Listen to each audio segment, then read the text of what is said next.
Maitai Nupi ki thauna amasung singthaningai oiraba magunsing haurakliba mirolda ningthina khanghanba changi haina Sekmai AC ki MLA Haikam Dingona phongdokre Manipur da thokliba Nupi Laan ki thodok singi ningsing mitam ama Assam ki Silchar da thamnaba ngasi MLA Haikam Dingona Urep Uyung Tamkhre All Assam Manipuri Maira Paibi Apunbalup Imphal nasinduna ngasi Silchar gi Madurgram da leiba Silchar Maira Paibi Sanglen da pangthok pathoramadu da UCM gi President YK Dhiren, UPF ki President N Rupachandra, Jirivam da ki social activist N Vudachandra, MDC Assam ki Chairperson Rinasu Sarugyaki.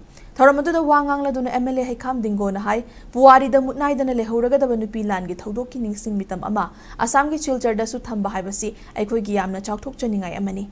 Nupi Laan gi thodok khak natana, Puwari ki tangka kayada, Maitai Nupi singna utkiba thauna amasung makhoi gi magun sing thabagi loiba nairoi. Asigumba Puwari na saki oiraba, masak sing asi aikhoi na naha sing amasung haurokliba mirol da ningthina khanghanduna yokhat patangai fade. Silchar da thamgadoriba Nupi Laan gi mitam asi mapung fanaba honabada angamba mateng pangani haike.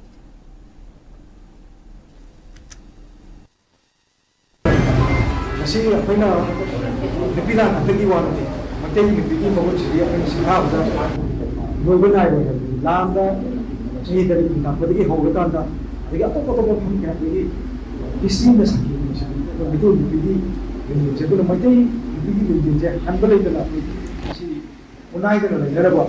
Kung masigi, sapsaba, masigi, warisi na siya. Ayaw na harang siya. Kalo na harang siya. Kalo na siya.